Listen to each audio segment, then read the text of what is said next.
Welcome back to the YouTube channel. Today we're in the dyno room. We're working on Project Orange Blaze again. We've done some updating, changed some things around on the engine. We decided to take a set of our house PRE CNC LS3 heads, 11 degree. Got a really great boost port in them, great exhaust port as well. We're kind of doing a comparison between the CNC BR3 Brodix heads that we had on there last year. Just want to kind of see a difference back to back, same boost levels, all that kind of stuff. We also put aluminum rods in it just so we can run a little more boost. We'll probably add a turbo, but running a little more boost will get us a little quicker. But I think the heads are going to be more than enough to get us into the threes. We would have been there on the last run last year when we had a rod bend on us. Turbo went out at the same time, but we'll kind of keep you posted, let you follow along with our progress today. We'll start out basically no boost, just letting it run on wastegate spring pressure. I think it's like a 5-pound spring. We'll do some pulls on that, make sure we get it good and broke in, and we'll start throwing some boost at it, and kind of comparing what we done last year and be able to see the comparison directly. So in case some of y'all are not familiar with what our Project Orange Blaze is, it is a twin turbo Dart LS block 427. We got diamond pistons, R&R aluminum rods, Dart billet center counterweighted crank. We got a set of our PRE CNC ported LS3 heads. It's got a killer boost friendly port in them. Set of titanium intake, Inconel exhaust, pack springs, Jessel rockers, Bullet custom solid roller cam. We got BAM solid roller lifters that are bushed. We got Manton 7/16 push rods, tool steel tips. It is dry sump setup. As far as turbos go, they're a comp oilless 80/80. It's kind of nice, not having any oiling or anything to do with that. Basically every race, just put 2 to 3 pumps of grease in each one and you're pretty much good to go. This is a pull, we went up to 6,500. That's what we had done last time. This is no dome pressure, just basically spring pressure that's in the wastegates. Ended up being 5.8 to 6.0 pounds of boost. But we've made pretty good improvement over what the previous combination was.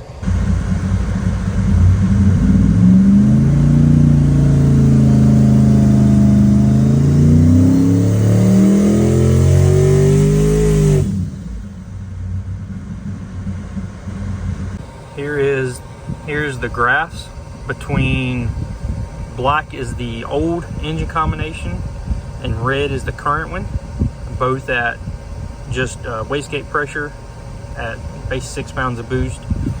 You can see right now we're just over 900 horsepower and 737 foot-pounds of torque. Just for comparison, at this point right here we were 819 last time. So we're 80 horsepower better at this point. And then torque, if you look, let's see, max is right there.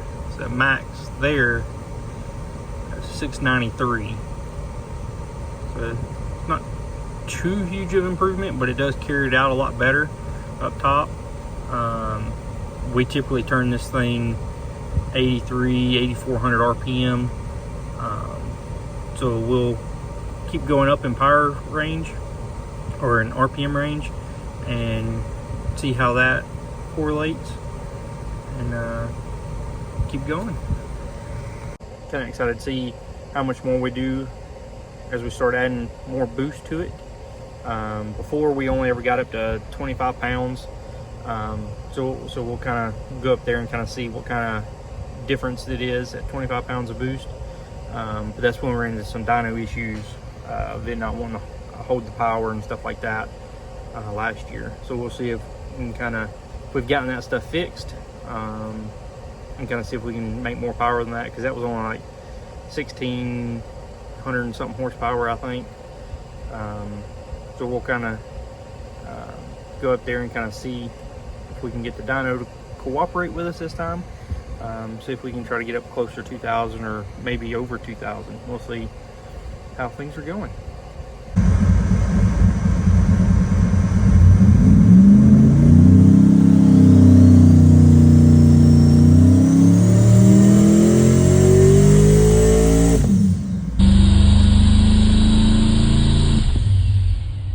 So we just had a slight little issue on the dyno on that last pull.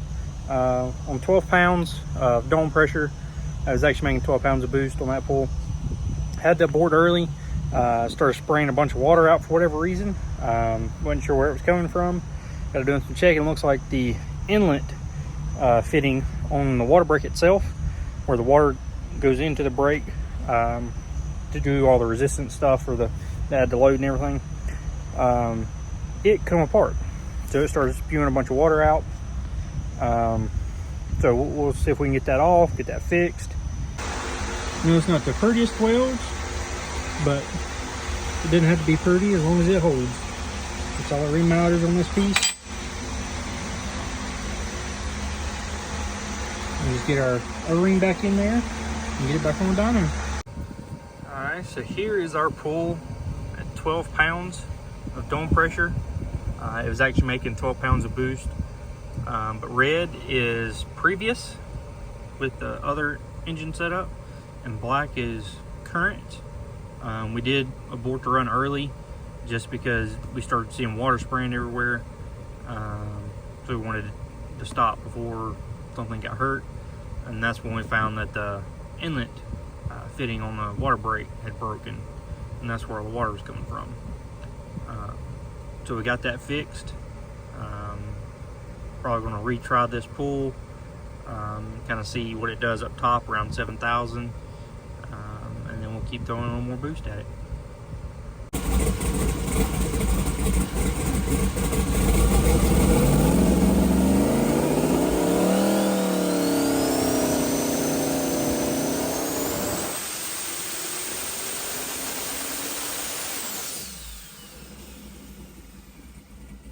Alrighty guys, so this was 20 pounds on the dome, making 17.5 pounds of boost. We definitely picked up a good bit over last time the engine was on here. So we made 1365 at 6,600. So if you look compared to last time, which you could even go to the peak there, that's 1249. That's what, 115 horsepower better. And of course, if you look down here, obviously peaks 1191 versus 1093. They're 100 foot-pounds of torque better.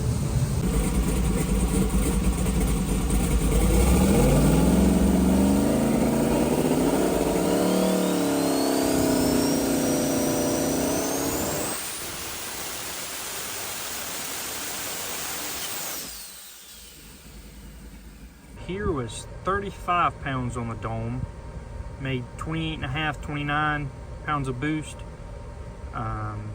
Pretty good. We're starting to run into the issue with the dyno, I think.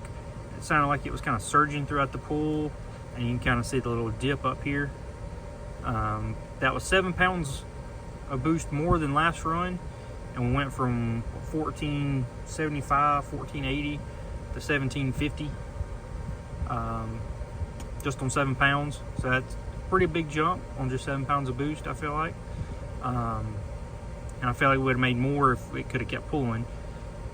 But we'll kind of assess the dyno and see if maybe we can figure out what's going on there, maybe get it to cooperate with us so we can hopefully get over 2,000 today.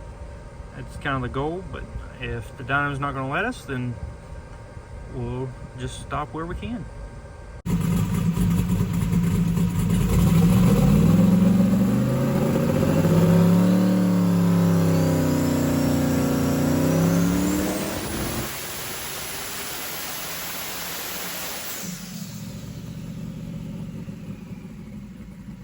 So we went up to, I think it was 45 pounds on the dome pressure. It made 30 pounds of boost, or 31 pounds of boost. Made 1965 and 1,647 foot-pounds of torque. Really looking for that 2000 number. Dyno's starting to get a little unhappy. The water temperature coming out of the brake is starting to boil. So it's definitely not good. We're going to try to add just maybe 5 pounds more on the dome, just see if we can get over that 2000 mark, and then probably call it good. No sense in hurting the dyno or anything like that just for a number, but we'll see if we can get that 2 number and let that be it.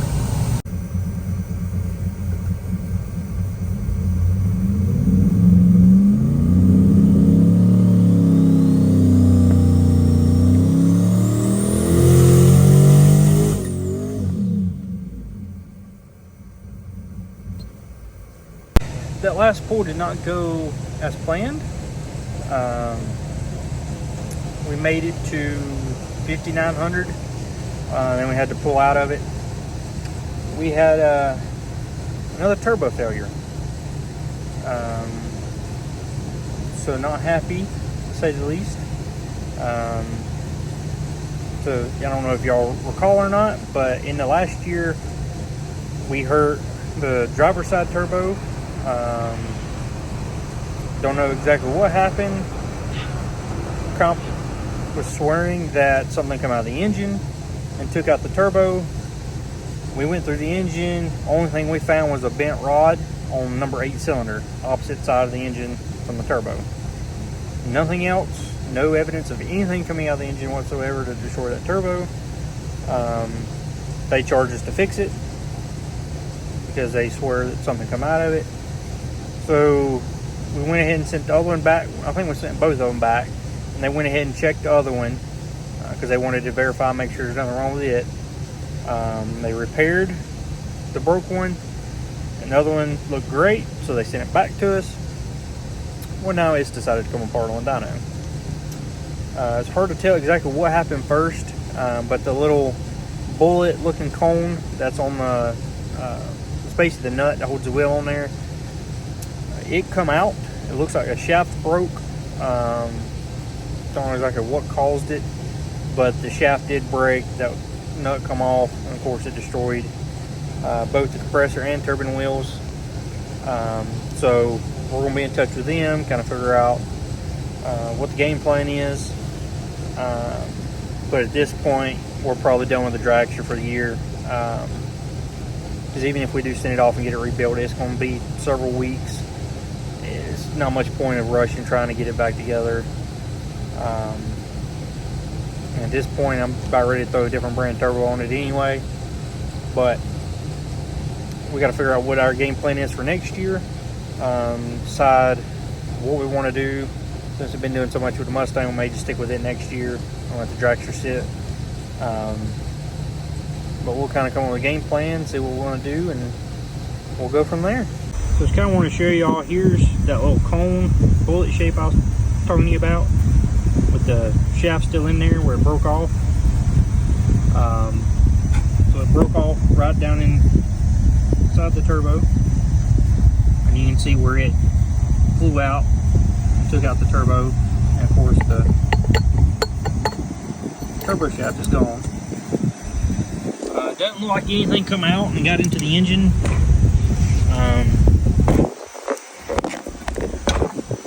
The exhaust side is destroyed too. Shaft's bent, and it destroyed that whole wheel. So yeah, no fun. I realized the video for the very last pull where the turbo come apart somehow got corrupted or whatever, so I'm refilming this. But on the last pull where we went up a little bit on the dome trying to get over the 2000 horsepower mark, it did let go at 5900, or when we pulled out of it. But at 5900 we were 95 or so horsepower higher than the previous pull. So I'll flip y'all around here in a second and show you the dyno graph. So we would have been well over 2000. Might would have been close to 2100 since we were 1965 previous pull. It's pretty good power for the amount of boost it was at. As you can see, The black line is obviously when the turbo come apart and we pulled out early. But right here, where the mouse is, we're about 95 horsepower higher than the previous pull, which is the red line. So if that were to continue tracking, would have probably been close to around 2100, which I'm pretty happy with that number at that boost level. Sucks that turbo come apart, but we've kind of got a game plan together.